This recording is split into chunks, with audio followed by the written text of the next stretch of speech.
Mr. Nett, I'd like to start with you. You heard Senator Braun speak a moment ago about his bill, S-434. You made reference to it.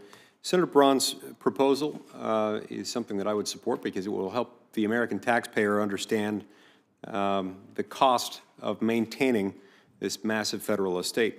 If the bill advances to markup, I would like to see the legislation amended so as to include Forest Service holdings as well as BLM holdings.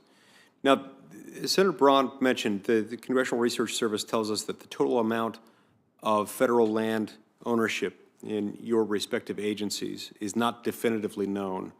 I'd like to ask each of you whether you agree with that statement, and if so, why is that the case?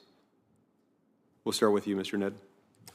Well, Senator, the BLM, or the Department of Interior, I should say, certainly with the Bureau of Reclamation, the National Park Service, the Fish and Wildlife, and BLM, we do have records that suggest at least closely the land holdings we have. So within the BLM, we have about 245 million acres of land, and every year in our public land statistic, we do publish those lands, including any lands that may have moved out of federal ownership or into ownership.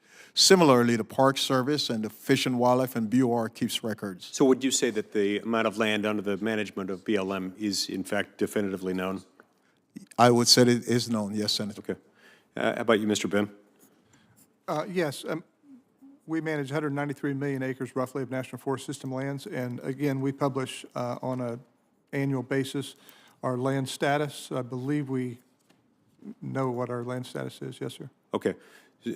So if I'm understanding you both correctly, you'd be saying that the uncertainty would not be as a result of Forest Service or BLM. It would be through some other federal agency. That's where the uncertainty lies. In other words, what you've both just told me is that the total number of land under your management in your respective agency is definitively known, whereas CRS said the total amount of the federal estate, the total number of acres in the federal estate is not definitively known.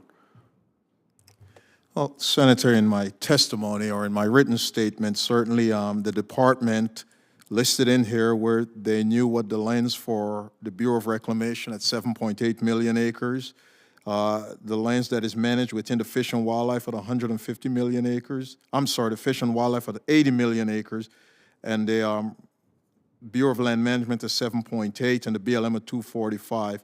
So I think in my statement there's those figures, and I would say the Department of Interior Land Management Agency is aware of the lands they have. Okay. Mr. Ned, I want to move on to S-1079, Senator Udall's bill. It's a bill that's messaged as protecting Native American cultural resources from horizontal drilling. But within the proposed 1,400 square mile buffer zone, it would set allotments of Navajo tribal members. For some allottees, the mineral development may be a significant source of income in an otherwise economically disadvantaged region. For many, it's certainly a source of employment. So first, I'd like to ask about the purported necessity for this legislation. As part of the regular administrative process for proposed oil and gas leases, isn't the BLM already required by law to consult with tribes and to conduct cultural resource clearances? Yes, Senator. And if that's the case, is there really any threat to those resources currently, or anything inadequate about that process that's already in place?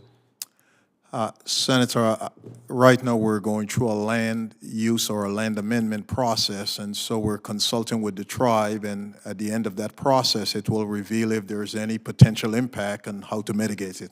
Okay. Do you know, does the BLM have any idea how many Navajo allotments might be inside of this proposed 1,400 square mile buffer zone?